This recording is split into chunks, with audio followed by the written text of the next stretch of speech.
I never thought figuring out why I was sick would cost me my family. But here I am, sitting in my friend's spare room, wondering how everything went so wrong. Growing up, I was the kid who always had a stomachache. My parents took me to our pediatrician, Dr. Hart, who told them I had a dairy allergy at age 6, although he never really called it an allergy. Instead, he explained that it was psychosomatic, that my body was simply overreacting to stress, and insisted that exposure therapy would build my tolerance. Every Sunday, my mom forced me to eat a slice of cheese or drink a glass of milk while she repeated his advice as if it were a sacred mantra, assuring me that I should trust the process because Dr. Hart knew best. They claimed that the cramps, the hives, and the nights I spent curled up on the bathroom floor were all proof that the treatment was working. When I left for college, I completely stopped eating dairy, ending the forced exposure. For the first time, my skin cleared up, and the migraines that had plagued me since middle school vanished. I kept a meticulous food diary, tracking every meal, and after 6 months, the pattern became undeniable. No dairy meant no symptoms. I called my parents, nervous but hopeful, expecting they would want to know. Instead, my mom abruptly cut me off, explaining that Dr. Hart had warned them I might try to reject his expertise. Her tone was sharp and almost frightened, as though I had accused her of something terrible. Last month, when I visited home, I stumbled upon my old pediatric files in the attic.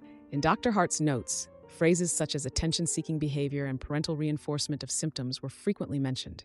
He had advised my parents to gradually increase my dairy intake regardless of any reactions, all in an effort to prove that the allergy wasn't real. I held the papers with trembling hands and immediately texted my aunt, a retired nurse, who responded quickly. She reminded me that she had long fought against this approach, even though my parents eventually shut her out of making medical decisions after she dismissed Dr. Hart as a quack. At a Sunday dinner the following week, I refused to eat the lasagna. My dad sighed, as if I were a toddler throwing a tantrum, and asked if I was really still insisting on this course of action. I tried to explain about the files, my food diary, and the fact that I hadn't experienced even a headache in months, but my mom simply stared down at her plate. Later that night, I discovered that she had sprinkled Parmesan on my salad as a test. By midnight, I ended up in the ER with anaphylaxis, my throat swelling shut. When the doctor inquired how I had ingested dairy, my dad quickly interjected, claiming that it had been an accident. I heard my mom calling out to Dr. Hart from the hospital hallway, whispering that although I was still reacting, they would continue with his method. That was when it hit me. They were not merely misinformed, but completely committed to his approach. I packed a bag that morning and left. Living with my friend Jess, I finally gained control over my meals. After just 2 weeks, the brain fog lifted and my joints stopped aching. I hadn't realized how much pain I had come to accept until it simply disappeared. Then, my parents showed up bearing a lasagna, thinking it would serve as a peace offering. My dad insisted that according to Dr. Hart, small doses were now safe, his tone as if he were negotiating with a very picky eater. When I refused, he snapped, claiming that they had sacrificed everything for my health and accusing me of throwing it all away. I found myself silently cursing the idea that they had sacrificed my well-being. I contacted a lawyer who explained that the statute of limitations had passed for suing, yet she still helped me file a complaint against Dr. Hart with the medical board. It turned out that although he had retired last year, he was still consulting at a pediatric clinic. Later, my aunt sent me a box containing some of his old journal articles from the 1990s. Those pages, filled with now debunked theories that allergies were merely a matter of mind over matter, only made confronting my parents even more painful. My dad didn't raise his voice or get angry. He simply looked tired and remarked that Dr. Hart had been the only one who believed us when I was sick, as though that could ever justify everything, as though loyalty to a stranger could outweigh the well-being of my own body. They left without taking the articles, and my mom now leaves voicemails filled with guilt trips, warning that I would someday regret ruining his reputation. Meanwhile, the medical board is already reviewing his license. I should feel victorious, but instead I keep recalling the way my dad's voice cracked when he mentioned that they had trusted him. Part of me wanted to embrace them, while another part of me just wanted to scream. I don't know if my parents will ever understand what they did, but for the first time in my life, I am putting my health and my truth first. Now for the first update. 2 weeks ago, I posted about my parents forcing me into what they called exposure therapy for a dairy allergy they refused to acknowledge as real. Since that time, everything has become louder, messier, and yet somehow quieter all at once. The medical board letter arrived last Tuesday. Dr. Hart's license was under review, along with multiple complaints, including mine. I sat on my apartment floor, staring at the words, half expecting relief to wash over me. Instead, my hands went cold. I recalled my dad's expression when he insisted that only Dr. Hart had ever believed us. Then, their neighbor, Mrs. Lowell, sent me a message. She was the kind of person who seemed to know everyone's routines, even the specific brand of mulch you were supposed to use. According to her, my parents had told the book club that I was having a mental breakdown and accused me of lashing out at the doctor for attention. I laughed in a harsh, disjointed way, as expected from the spin they applied. Yet a deep ache filled my chest. It wasn't just self-deception anymore. They were enlisting an audience. I began therapy, paying out of pocket since my parents still had me on their insurance, and I didn't trust them with my records. My therapist, Mara, had a calm way of unraveling even the most tangled issues. She explained that gaslighting wasn't merely lying, it also made you complicit in your own erasure. That idea stuck. For years, I had maintained spreadsheets of symptoms, photos of hives, and voice memos of stomach cramps, all in an effort to prove I wasn't exaggerating. But Mara challenged me, urging me to consider whether I was trying to convince them or myself. A few days later, I encountered Dr. Hart at the grocery store. He was in the produce section, handling a mango almost as if it were something foreign. When our eyes met, he stiffened and shot me a venomous glare, his hands trembling as he quickly turned away. I remained frozen, clutching a carton of almond milk, feeling an impulse to accuse him of all the harm he had caused. Yet, I couldn't help but notice that his collar hung loosely and his shoes were scuffed at the heels. The man whose presence had loomed over my life now appeared as nothing more than a frail old man buying overripe fruit. Not long after, I received what appeared to be an olive branch in the mail, a birthday card accompanied by a gift certificate to Scoop's Ice Cream Parlor. There was no accompanying note, just my mom's messy handwriting on the envelope. The irony wasn't lost on me, considering that the last time I had ice cream, I ended up spending 3 hours in urgent care. I nearly discarded it, but instead, I taped it to my fridge as a constant reminder that their idea of reconciliation still revolved around dairy. My aunt provided testimony to the medical board. She was the only family member who had ever truly stood up for me, and in response, my mom publicly disowned her on Facebook. She claimed that betrayal ran in the family and even shared a photo from my 6th birthday, a time when I had believed they would always keep me safe. Later, Aunt Carla called with a tired steadiness in her voice, reminding me that although my parents had made their choice, I didn't have to follow the same path. Eventually, I noticed that Dr. Hart's clinic had removed him from their website without any announcement, leaving a blank space where his bio once was. I refreshed the page multiple times, anticipating some sign of victory, but it never came. All I felt was a deep hollowness. That man had cast a long shadow over my childhood, and now his presence was being quietly wiped away, as if he were just a forgotten mistake. Then came the rash. I had run out of my usual lotion and ended up borrowing some from Jess, only to wake up with red streaks trailing along my arms. When I checked the ingredients and saw lanolin, a dairy derivative, I realized that my parents had switched out all the hypoallergenic products at their house with regular ones the previous year, apparently as a test of my resilience. That same night, I spent an hour changing every password, securing my pharmacy accounts and my doctor's portal. It felt utterly exhausting, like treating my own life as a crime scene. Later, the lawyer uncovered a lawsuit from 1998 involving another child with the same allergy and similar records of notes promoting a mind-over-matter approach from Dr. Hart. The family had settled out of court, and as I read through the documents in bed with my phone's light glaring in the dark, it struck me that this child's mother had documented the same migraines and emergency room trips I was familiar with. Dr. B. Hart's legal team had dismissed it as nothing more than a misunderstanding of progressive medicine. I couldn't help but cry, not just for myself, but for everyone else who might have suffered the same way. Then I received a brief email from Dad. He demanded that I end what he called a circus because I was, in his words, hurting my mother. There was no inquiry about my well-being or any semblance of an apology, just a command to uphold the narrative they had built. I drafted a dozen replies and then deleted them all. Preparing my testimony felt like dissecting myself. The lawyer repeatedly urged me to focus on objective facts, dates, symptoms, and medical records, even though all I wanted to express was that I had been a child who trusted them. When I mentioned the chronic damage, the way my stomach still cramped from even a little fiber, and the joint pain my doctor warned might be permanent, the lawyer acknowledged it as significant, noting that it made the damage tangible.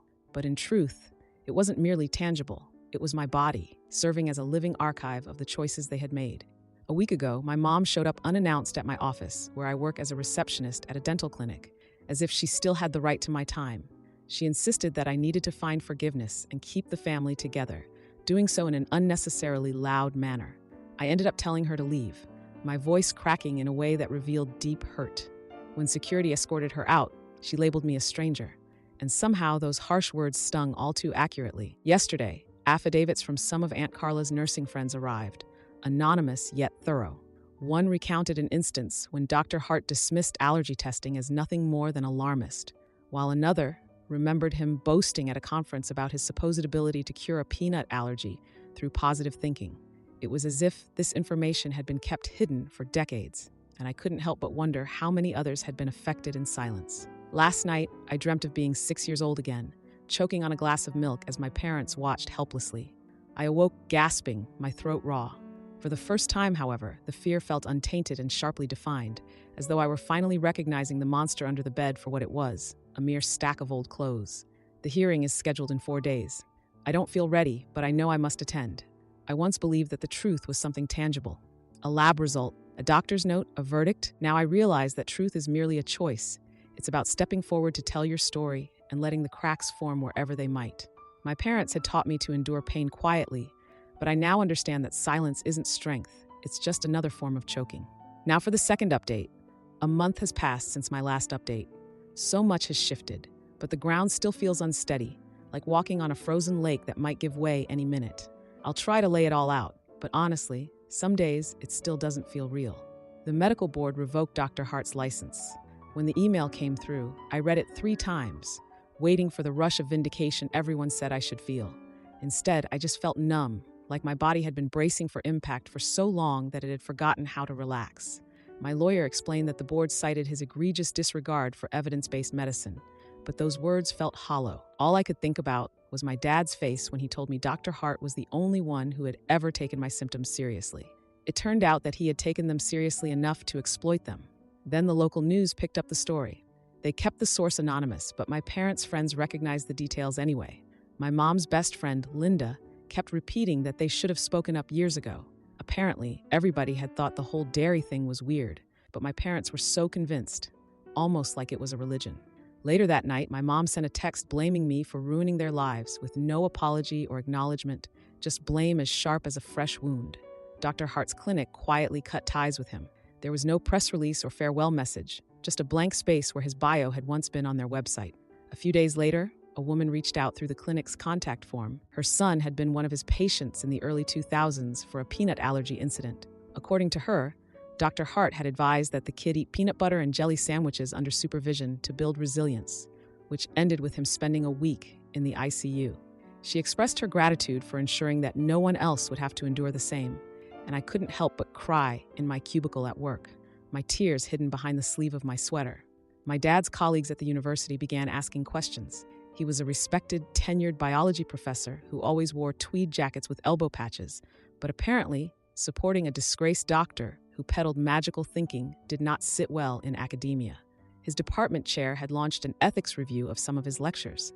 My mom told Aunt Carla it was nothing more than a witch hunt, but I once found old syllabi in my dad's office that featured whole sections on holistic immunity and the mind-body myth. It became clear that my dad hadn't been simply following Dr. Hart. He was preaching his ideas. Then a certified letter arrived that stated they had followed medical advice in good faith and that I was dead to them. It had my mom's handwriting on the envelope and my dad's loopy signature at the bottom. Holding it, I half expected it to combust. Part of me wanted to frame it as proof that they had chosen him over me, while another part of me wanted to burn it and scatter the ashes over the park where they used to push me on the swings. In the end, I tucked it away in the back of my filing cabinet, behind my tax documents, because some truths are too sharp to leave lying around. I ended up selling my childhood keepsakes to pay for therapy. My old ballet recital costumes, the signed baseball from my first game, the locket Mom had given me when I turned 13. Everything went. The pawn shop guy asked if I was sure, and I told him I needed the space. What I didn't say was that keeping those things felt like preserving a museum of a life I never actually lived.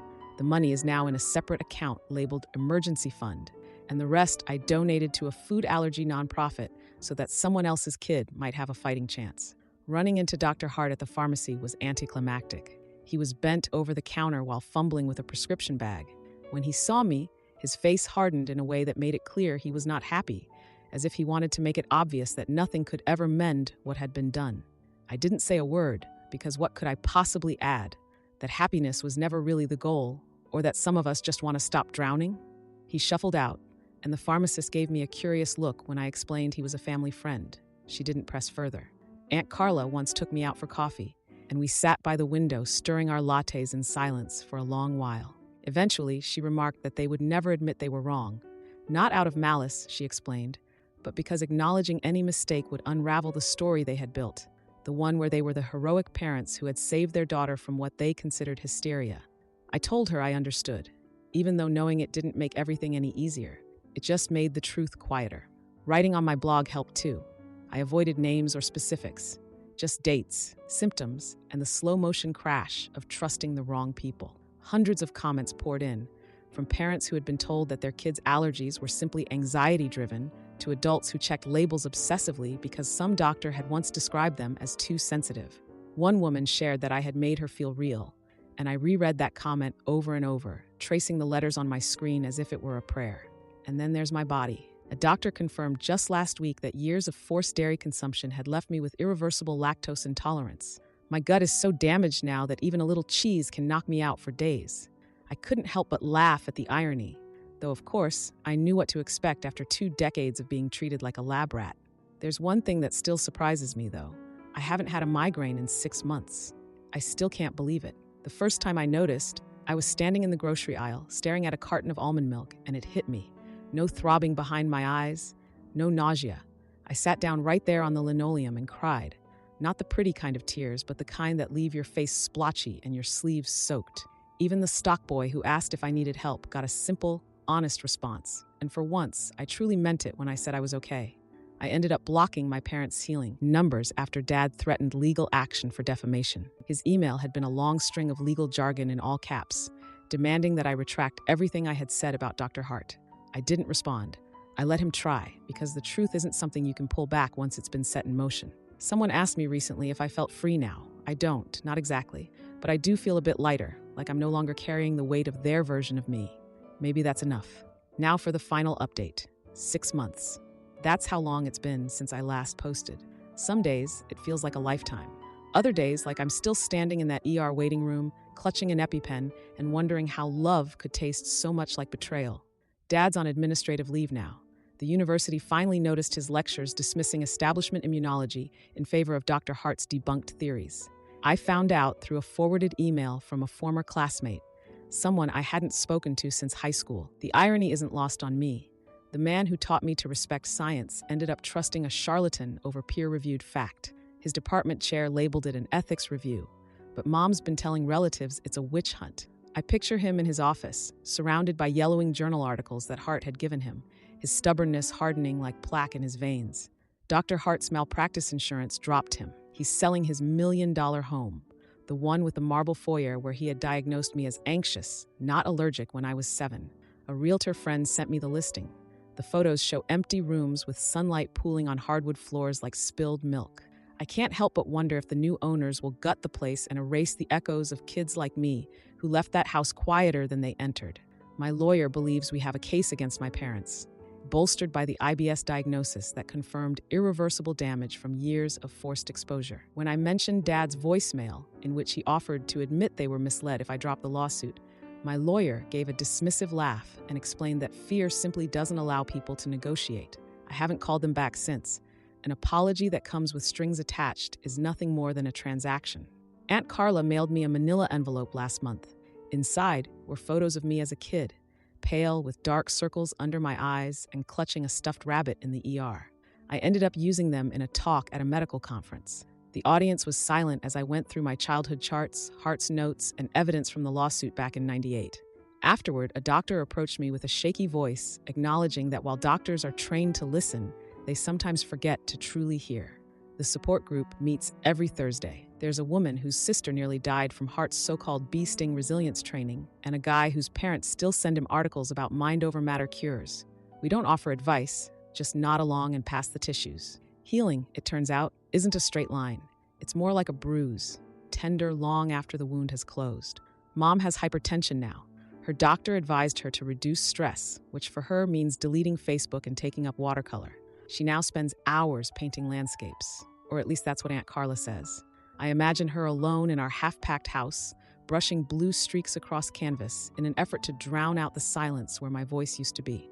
I started a job at a wellness nonprofit. My boss, who has a nut allergy, finds it funny when I call our work revenge by advocacy. Last week, we lobbied for better allergen labeling in schools. The bill probably isn't going to pass, but a state senator hugged me after my testimony. Her daughter relies on an EpiPen, after all. At the post office, I ran into Dr. Hart's wife. She lingered by the greeting cards before abruptly admitting that I was right, and then she rushed out with her coat already frayed at the cuffs. I stood there holding a package of lactose-free protein bars, wondering if guilt has a weight and if hers might be heavier than mine. Their house sold last month, the one with the oak table where I once forced down grilled cheese despite my throat itching. The new owners are a young couple, and now the kitchen is being repainted yellow. I drove by once and saw the husband carrying a crib inside. I can only hope that their kid never sits at that table wondering why their body feels like a war zone. I eat dairy-free pizza now. The first bite was just fine. Not life-changing, just cheeseless crust and tomato sauce. But when my roommate joked that it wasn't a miracle, just a meal, I realized that's exactly the point. Food shouldn't have to be a miracle. It shouldn't hurt. The tattoo is simple, a crossed-out milk carton on my wrist. The artist asked if I wanted any color, but I declined. Some scars are meant to remain black and white. They're not in my life anymore, but I am fully in mine. Messily, sometimes angrily. I run now. I sing off key. I let myself crave things without calculating the cost. Freedom isn't the right word. It's more like ownership. This body is mine. Finally, undeniably mine.